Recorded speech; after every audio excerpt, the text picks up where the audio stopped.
Komissiyası Avropa İttifakı'nın Ali icraçı organı. Taşıyır İttifakı'yla əməkdaşlığı 1999-cu ildə qüvvəyə minən tərəfdaşlıq və əməkdaşlıq haqqında sazişdən başladı. Əlaqələrə həmişə diqqət yetirildi. Bugün də həmin siyasət möhtərəm prezidentimiz İlham Əliyev tərəfindən strateji tərəfdaşlıq üzrə qarşılıqlı anlaşılma haqqında memorandum imzalanmışdır. Biz də etibarlı tərəfdaşına çevrilmişdir. Lakin Avropa İttifaqı ilə qarşılıqlı münasibətin Azərbaycan üçün ən ağır məsələ Qarabağ probleminin həlli görmürük. BMT-nin 4 qətnaməsinə ən nüfuzlu beynəlxalq təşkilatların qayda bilmir. Yeri gəlmişkən həmin qaçqınlardan 8000 nəfəri baş tələbələrin yataqxana ilə təmin olunmaq hüququ şoğul şəkildə pozulur. Avropa ölkələrinin müxtəlif nüfuzlu təşkilatlarının bu məsələyə necə deyərlər? İkili standart. İlk növbədə bu ölkənin özünə böyük iqtisadi zərər olur. Çünki onun bölgədə Azərbaycan dünyada sürətlə inkişaf edən ölkələr sırasına daxildir. Və Qafqazda iqtisadi baxımdan ölkəmizə səfəri bu münaqişənin Azərbaycanın ərazi bütövlüyü Barroso hörmətli qonaqlar. Şərqin ilk dünyavi ali məktəbi olan Bakı Dövlət Universiteti 1910. The President of the European Commission, Mr. José Manuel Barroso, is invited onto the stage.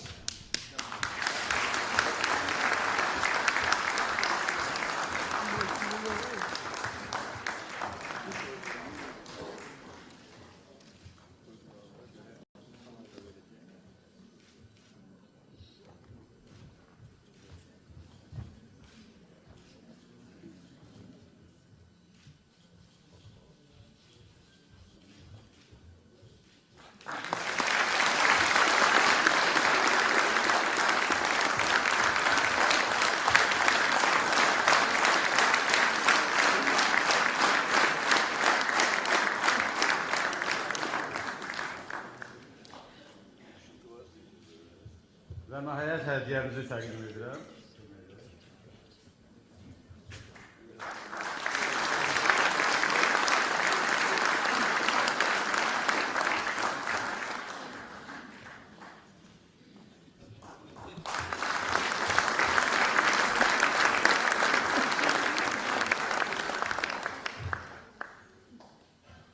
Təbii ki, indi isə sözü Bakı Dövlət Universitetinin fəxri doktoru, Avropa Komissiyasının sədri, çox hörmətli qonağımız, fəxri doktorumuz cənab Barroso'ya verilir.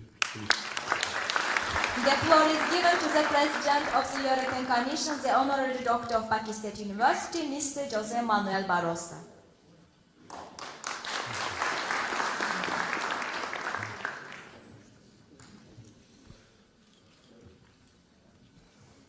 Distinguished Rector of the Baku State University, Mr. Minister, Your Excellencies, Ambassadors, Professors, dear students, ladies and gentlemen, dear friends.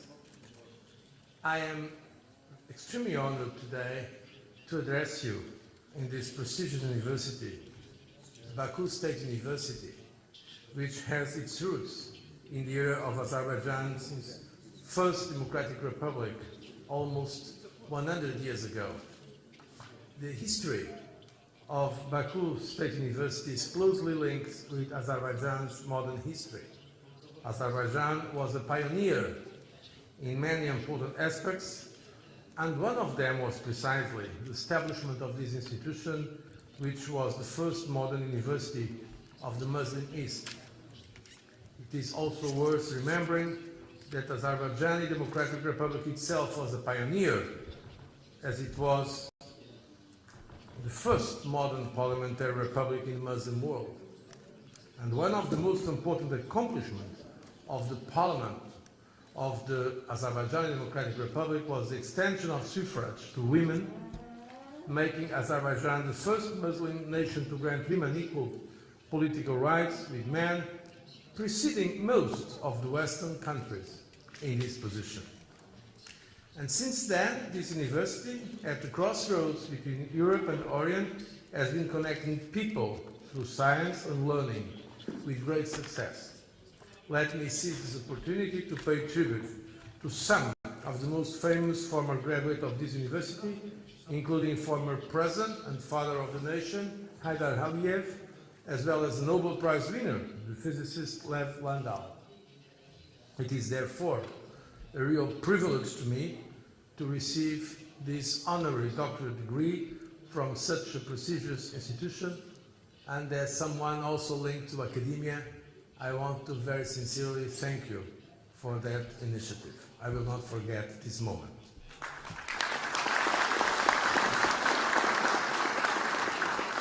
Today in my lecture, I would like to, because I had to study for the lecture to have the degree, I want to concentrate on three main points. The great achievement of European integration, Europe's relations with its immediate neighborhood in the context of the Eastern Partnership, and finally the close partnership and friendship between the European Union and Azerbaijan. General point before. I'm convinced that in the future, when historians look back at the second half of the 20th century, two events will immediately stand out. The first will be the birth and the consolidation of the European community, now European Union, after the terrible experience of Second World War, the reconciliation in that part of our continent. The second event was dissolution of the Soviet Empire and of the Soviet Union into 15 independent states, of which Azerbaijan is one. These two events are closely interlinked because without them, we would not have today an enlarged European Union with 27 countries united around the principles of rule of law and democracy, and also because we will not have the relations of trust with all the countries of the continent, including with those of this region where Azerbaijan plays such a decisive role. The history of the European Union goes back to post-Second World War Europe and the traumatic experience of the conflict itself.